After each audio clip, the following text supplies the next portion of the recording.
Eh bien, salut à toutes et à tous, c'est Baroltech et aujourd'hui on se retrouve pour une nouvelle vidéo sur ma chaîne YouTube.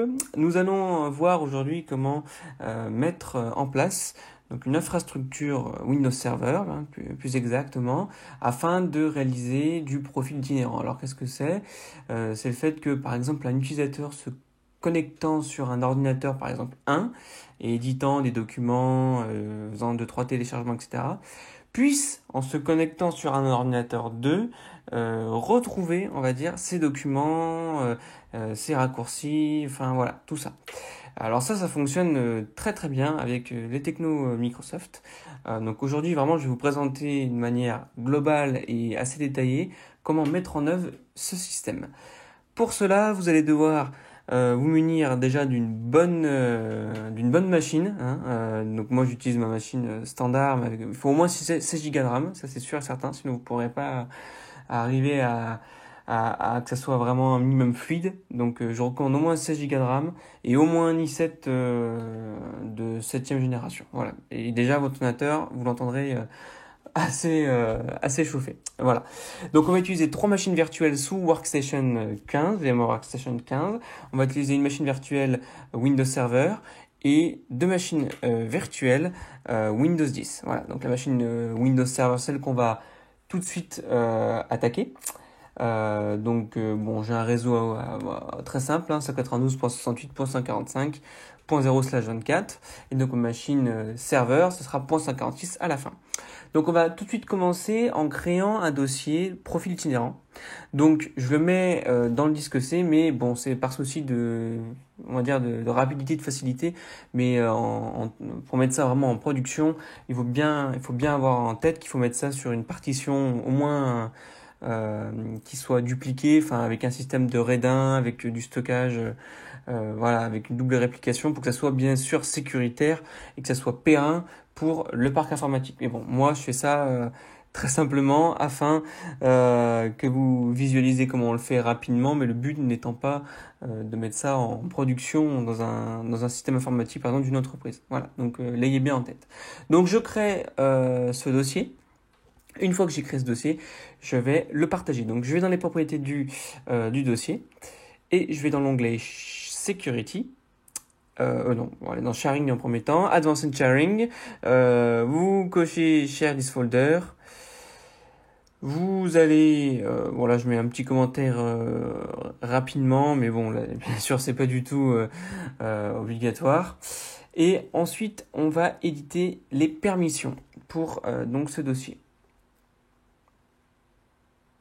Alors, voilà, permission. Donc, on va tout simplement enlever, comment dire, everyone. Donc, on enlève. Et là, vous allez ajouter users pour avoir les utilisateurs qui seront authentifiés sur le réseau. Et vous rajoutez l'option change. Vous cliquez sur apply et OK. Et on est bon pour les permissions. Et maintenant, on va voir les permissions NTFS. Voilà, parce qu'il y a deux types de permissions hein, sur les systèmes Windows. Là, c'est pas très plus compliqué. Hein. Vous allez simplement cliquer sur Edit et on va pouvoir éditer donc les permissions afin que tout simplement on puisse réaliser ces actions. Voilà, donc je parle un peu beaucoup.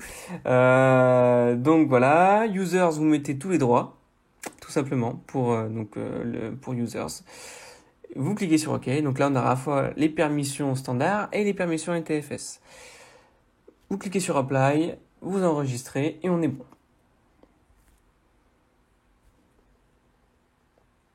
Alors, une fois qu'on a fait ça, on a fait déjà une partie du travail. Mais on n'a pas fait, on va dire, la chose la plus fondamentale, qui est tout simplement de lier donc le dossier partagé qu'on vient de créer à nos utilisateurs. Donc pour ça, qu'est-ce qu'on va faire? On va se rendre dans Active Directory Users and Computer. Et donc moi par exemple j'ai sélectionné un utilisateur, donc Alexandrie, ça peut très bien être un autre utilisateur, hein, c'est juste une arborescence par défaut. Vous allez dans l'onglet Profile et vous ajoutez donc le partage, donc //dc, donc moi c'est le NetBIOS de mon contrôleur de domaine, profil itinérant et après anti/usernames. avec des pourcents. Voilà, je vous laisserai mettre en pause, je suis allé assez vite. Une fois qu'on a fait ça, donc je passe sur une machine Windows 10 et je vais me connecter donc avec mon utilisateur Alex Henry. Donc là, mon domaine c'est coude. Donc pour rentrer l'utilisateur, c'est vraiment très simple, hein, c'est alex.henry généralement. Et après, bien sûr, c'est le mot de passe que vous lui avez défini en amont. Bon, là, ça me demande de lui mettre un nouveau mot de passe parce que ça fait longtemps que je ne suis pas connecté. Et comme j'ai une stratégie de mot de passe qui lui est associée, c'est pour ça que je dois changer son mot de passe. Donc, son mot de passe a été changé. Donc, on va pouvoir accéder au bureau de l'utilisateur.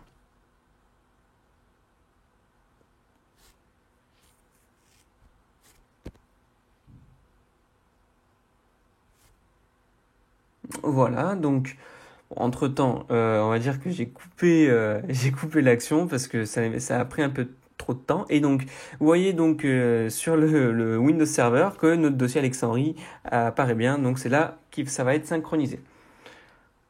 Donc, ça sera dans anti/dc, anti/profil itinérant. Alors, à type d'exemple, je vois un Explorer donc sur le Windows 10 et puis je vais créer, on va dire, deux fichiers tout bêtes, hein, un fichier Hello World et un fichier Hello, puis un fichier World, pardon, donc dans les documents. Voilà. Et puis un dossier, enfin c'est vraiment juste à titre d'exemple. Hein, prenez bien en compte que vous pouvez télécharger, je sais pas, des fichiers, des images, tout ce que vous voulez, ça sera pareil. Hein, c'est juste que j'ai pas d'autres exemples sous le coude. Et donc ce que je vais faire, c'est que je vais éteindre cette première machine virtuelle. Et là, vous voyez, on a un message qui nous dit Just a moment, qui vient juste de disparaître. Et donc en fait, c'est à partir de ce moment que les données vont être synchronisées avec le Windows Server. Entre temps, j'ai démarré donc une nouvelle machine, donc Windows 10 Test 2, comme vous pouvez le voir en haut à droite. Et je vais me connecter avec Alex Henry. Donc je me suis jamais connecté avec Alex Henry sur cet ordinateur. Et donc mon souhait, c'est de retrouver les deux fichiers et le dossier que j'ai créé sous le dossier document. Voilà, ça se dit pas trop, mais vous avez compris. Donc comme c'est la première fois, on a toute une étape de synchronisation assez barbante de Windows 10 où ça va prendre un petit peu de temps. Et puis on a le message Just a moment. Mais c'est justement pendant cette phase que la synchronisation des documents va se faire entre le serveur et la machine. À savoir que les fichiers que vous créez, donc qu'on a créé, donc là vous voyez déjà qu'ils sont synchronisés. Donc ça a bien fonctionné ce qu'on a fait. Mais enfin les dossiers sont synchronisés à la fois en local et sur le serveur. Donc c'est super sympa. Ensuite, on retourne sur Windows Server et on va créer une GPO. Donc moi, je vais créer une GPO tout simplement pour mon OU site. Après, vous pouvez très bien la créer sur votre domaine en entier. Et donc, je vais l'appeler profil itinérant. Alors, je le redis comme à chaque fois dans mes vidéos, j'essaye d'aller le plus vite possible afin que ça soit, on va dire, le plus court en termes de visionnage. Si vous avez besoin d'avoir un petit peu plus de temps pour assimiler les connaissances liées à cette vidéo, n'hésitez pas à mettre pause. Hein. Voilà. Ça, c'est des étapes quand même que j'estime un minimum compris. Si vous voyez cette vidéo, enfin voilà, les GPO, tout ça, on va pas répéter vraiment ce que ça fait, tout ça. Voilà, normalement vous devez savoir. Au niveau donc de cette GPO, on va éditer donc la stratégie users. Après vous descendez dans administrative template, système, et on va prendre l'option user profiles. Voilà, et donc là on a 4 GPO qui vont être associés donc au profil itinérant. Donc je vais pas paramétrer les 4, je vais en paramétrer que une.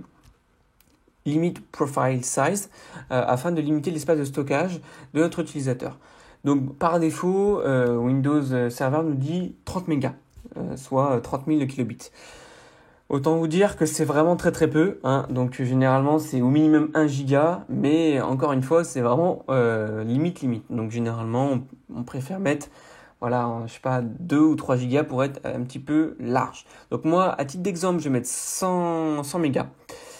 Et ce que je vais faire, c'est que je vais appliquer la GPO, donc avec la fameuse commande gp update. Voilà. Donc une fois que cela est fait, on va faire un test pour voir si la GPO s'est bien appliquée. Donc comment est-ce que je vais faire à votre avis?